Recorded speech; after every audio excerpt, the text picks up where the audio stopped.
Hi all, ಎಲ್ಲರೂ ಹೇಗಿದ್ದೀರಾ? Welcome back to my channel. ಇವತ್ತು ಸೂಪರ್ ಆಗಿರೋ ಸೌತ್ ಇಂಡಿಯನ್ ಸ್ಟೈಲ್ ಸಾಂಬಾರ್ ಪುಡಿ ಹೇಗೆ ಮಾಡೋದು ಅಂತ ನೋಡೋಣ. ಇವತ್ತು 1 kg ಧನಿಯಾ ಬಳಸ್ಕೊಂಡು 1 ವರ್ಷಕ್ಕಾಗುವಷ್ಟು ಪುಡಿನ ನಾವು ತಯಾರಿ ಮಾಡ್ಕೋಬಹುದು. ಈಗ ಅಳತೆ ನೋಡೋದಾದ್ರೆ 1 kg ಧನಿಯಕ್ಕೆ 1 kg ಖಾರ ತಗೋಬೇಕಾಗುತ್ತೆ. ಮತ್ತೆ 400 ಗ್ರಾಮ್ ಅಷ್ಟು ಬೇಡಿಗೆ ಮೆಣಸಿನಕಾಯಿ ಕಲರ್ಗೋಸ್ಕರ ತಗೋಬೇಕಾಗುತ್ತೆ.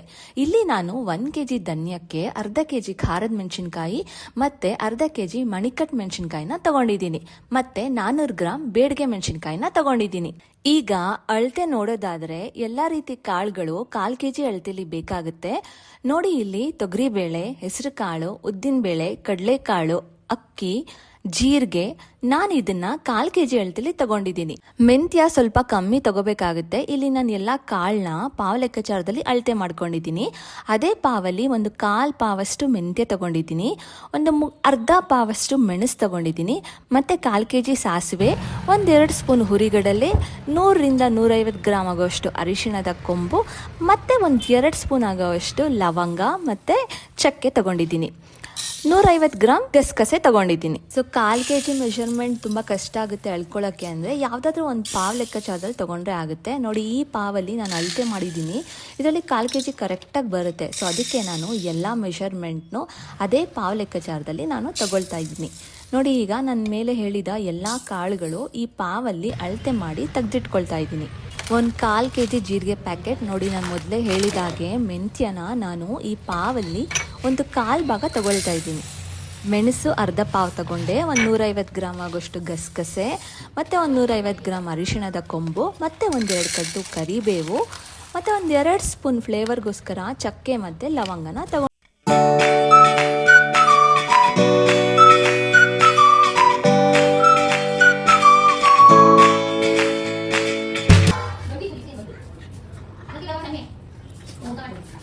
ಮುಂಚೆನೇ ಹೇಳ್ದಾಗೆ ನೋಡಿ, ಇಲ್ಲಿ ನಾನು 1 kg ಧನಿಯಾನ ತಗೊಂಡಿದ್ದೀನಿ. ಸೊ 1 kg ಧನಿಯಕ್ಕೆ 500 ಗ್ರಾಮ್ ಮಣಿಕಟ್ ಮೆಣಸಿನ್ಕಾಯಿ ಮತ್ತು 500 ಗ್ರಾಮ್ ಖಾರದ ಮೆಣಸಿನ್ಕಾಯಿ ತಗೊಂಡಿದ್ದೀನಿ. ಮತ್ತು ಇದ್ರ ಜೊತೆಗೆ ಕಲರ್ಗೋಸ್ಕರ ಒಂದು 500 ಗ್ರಾಮ್ ಬೇಡಿಗೆ ಮೆಣಸಿನ್ಕಾಯಿನ ತಗೊಂಡಿದ್ದೀನಿ. ಸೊ ನೋಡಿ, ಇಲ್ಲೆಲ್ಲ ನಾನೀಗ ರೆಡಿ ಮಾಡಿ ಇಟ್ಕೊಂಡಿದ್ದೀನಿ. ಫಸ್ಟ್ ನಾವು ಕರಿಬೇವು ಮತ್ತು ಮೆಣಸಿನ್ಕಾಯಿ ಧನಿಯಾನ ಚೆನ್ನಾಗಿ ಬಿಸಿಲಲ್ಲಿ ಒಣಗಿಸ್ಕೋಬೇಕು. ಸೊ ಇದು ನೋಡಿ, ಬೆಳಗ್ಗೆನೆ ಒಣಗಕ್ಕೆ ಹಾಕಿದ್ದು ಇವಾಗ ಚೆನ್ನಾಗಿ ಒಣಗಿದೆ. ಕರ್ಬೇವಿನ ಸೊಪ್ಪಲ್ಲಿರೋ ಹಸಿ ಅಂಶ ಎಲ್ಲ ಹೋಗಿ ಚೆನ್ನಾಗಿ ಕ್ರಿಸ್ಪಿಯಾಗಿ ಒಣಕೊಂಡಿದೆ. ಸೊ ಹೀಗೆ ತೊಗೊಳ್ಬೇಕಾದ್ರೆ ಮೆಣಸಿನ್ಕಾಯಿನ ನೋಡಿ ಸ್ವಲ್ಪ ತೊಟ್ಟನ್ನ ಹೀಗೆ ಮುರ್ಕೋಬೇಕು. ಒಬ್ಬೊಬ್ಬರು ಪೂರ್ತಿಯಾಗಿ ತೊಟ್ಟನ್ನ ತೆಗಿತಾರೆ, ಬಟ್ ನಾನಿಲ್ಲಿ ಪೂರ್ತಿಯಾಗಿ ತೆಗಿತಾ ಇಲ್ಲ. ಯಾಕಂದರೆ ಪೂರ್ತಿಯಾಗಿ ತೆಗೆದ್ಬಿಟ್ರೆ ಹುರಿಬೇಕಾದ್ರೆ ಅದು ತುಂಬ ಪ್ರಾಬ್ಲಮ್ ಆಗುತ್ತೆ, ತುಂಬ ಘಾಟಾಗ್ಬಿಡುತ್ತೆ. ಸೊ ಅದಕ್ಕೋಸ್ಕರ ನಾನು ಸ್ವಲ್ಪ ಬಿಟ್ಬಿಟ್ಟು ಮೆಣಸಿನ್ಕಾಯಿ ತೊಟ್ಟನ್ನ ಈ ಥರ ಮುರ್ಕೋತಾ ಇದ್ದೀನಿ.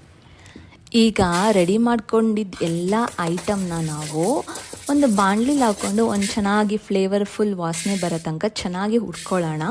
ಇಲ್ಲಿ ನೋಡಿ, ನಾನು ಕಾಳುಗಳನ್ನೆಲ್ಲ ಹುರ್ಕೊಂಡು ಒಂದು ದೊಡ್ಡ ಪ್ಲೇಟಲ್ಲಿ ಆರಿಟ್ಕೊಡ್ತಾ ಇದ್ದೀನಿ. ಈಗ ನೋಡಿ, ಅವಾಗ ತೊಗೊಂಡಿದ್ದ ಎಲ್ಲ ಐಟಮ್ಸ್ನ ಒಂದು ಬಾಣಲಿಲಿ ಹಾಕ್ಕೊಂಡು ಚೆನ್ನಾಗಿ ಹುರ್ಕೊಳ್ಳೋಣ. ಚೆನ್ನಾಗಿ ಹುರಿಯೋದು ಅಂದರೆ ಒಂದು ಫ್ಲೇವರ್ಫುಲ್ ವಾಸನೆ ಬರುತ್ತೆ. ಆ ವಾಸನೆ ಬರೋ ತನಕ ಹುರ್ಕೊಂಡ್ರೆ ಆಯಿತು. ಸೊ ಈ ಥರ ಹುರ್ಕೊಂಡು ಒಂದು ದೊಡ್ಡ ಟ್ರೇಲಿ ಹಾಕ್ಕೊಂಡು ಇದು ಚೆನ್ನಾಗಿ ಆರಿಸ್ಕೊಳ್ತಾ ಇದ್ದೀನಿ. ಸೊ ಲಾಸ್ಟಲ್ಲಿ ನಾನು ಧನಿಯಾ ಮತ್ತು ಮೆಣಸಿನ್ಕಾಯಿನ ಹುರ್ಕೊಂಡು ಒಂದು ದೊಡ್ಡ ಮ್ಯಾಟ್ ಮೇಲೆ ಆರಿಸ್ಕೋಬೇಕು.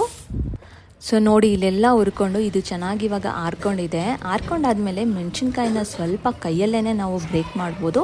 ಇಲ್ಲಿ ನಾನು ಕೈಯಲ್ಲೇ ಬ್ರೇಕ್ ಮಾಡ್ತಿದ್ದೀನಿ. ಖಾರ ಅನಿಸುತ್ತೆ, ನೀವು ಏನಾದರೂ ಕೈಗೆ ಗ್ಲೌಸ್ ಏನಾದರೂ ಹಾಕೋಬೋದು, ಇಲ್ಲಾಂದರೆ ಒಂದು ಕೋಲ್ ಸಹಾಯದಿಂದನೂ ಸಹ ಇದನ್ನು ಬಡ್ಕೋಬೋದು. ಮೆಣಸಿನ್ಕಾಯಿನ ಚೆನ್ನಾಗಿ ಅರ್ಧಂಬರ್ಧ ಕೈಯಲ್ಲಿ ಮುರ್ಕೊಂಡಾದ್ಮೇಲೆ ಈ ಥರ ಒಂದು ಪಾತ್ರೆಗೆ ಹಾಕ್ಕೊಂಡು ನೋಡಿ, ಈ ಥರ ಒಂದು ಮೊಸೆಯ ಕೋಲ್ ಸಹಾಯದಿಂದ ಇನ್ನೊಂದು ಸ್ವಲ್ಪ ಅದನ್ನು ಚೆನ್ನಾಗಿ ಈ ಥರ ಪ್ರೆಸ್ ಮಾಡ್ಕೊಳ್ತಾ ಇದ್ದೀನಿ, ಸೊ ದಟ್ ಚೆನ್ನಾಗಿ ಬ್ರೇಕ್ ಆಗಲಿ ಅಂತ. ಸೊ ಈ ಥರ ಎಲ್ಲ ಮಾಡ್ಕೊಂಡು ಆದಮೇಲೆ ಇನ್ನು ಧನಿಯಾ ತೆಗೆದಿಟ್ಟಿರೋ ಎಲ್ಲ ಸಾಮಗ್ರಿಗಳನ್ನ ಇದೇ ಪಾತ್ರೆಗೆ ಹಾಕ್ಕೊಂಡು ಚೆನ್ನಾಗಿ ಮಿಕ್ಸ್ ಮಾಡ್ಕೊಳ್ತೀನಿ. ಈಗ ನೋಡಿ, ಇದನ್ನು ಮಿಷಿನ್ಗೆ ಹೋಗಿ ಪುಡಿ ಮಾಡಿಸ್ಕೊಂಡು ಬಂದಾದಮೇಲೆ ಪುಡಿ ಎಷ್ಟು ನುಣುಪಾಗಿ ಎಷ್ಟು ಚೆನ್ನಾಗಿ ಬಂದಿದೆ. ಮಿಷಿನಲ್ಲಿ ನೀವು ಇದನ್ನು 2 ಸತಿ ಬಿಡಿಸ್ಕೋಬೇಕಾಗುತ್ತೆ. 2 ಸತಿ ಬಿಡಿಸ್ಕೊಂಡು ಜರಡಿ ಮಾಡಿಕೊಂಡ್ರೆ ಚೆನ್ನಾಗಿ ಆರ್ಕೊಂಡ್ಮೇಲೆ ಜರಡಿ ಮಾಡ್ಕೋಬೇಕು. ಆಗ ಈ ಥರ ಟೆಕ್ಸ್ಚರ್ ಬರುತ್ತೆ. ಸ್ಮೆಲ್ಲು ತುಂಬ ಸೂಪರಾಗಿದೆ, ಕಲರು ಅಷ್ಟೇ ತುಂಬ ಚೆನ್ನಾಗಿ ಬಂದಿದೆ. ಇದನ್ನು ನಾನು ಸಾಂಬಾರಿಗೆ ಯೂಸ್ ಸಹ ಮಾಡಿದ್ದೆ. ಟೇಸ್ಟು ತುಂಬ ಚೆನ್ನಾಗಿತ್ತು. ಒಂದ್ಸರಿ ಟ್ರೈ ಮಾಡಿ ನೋಡಿ. Thank you for watching.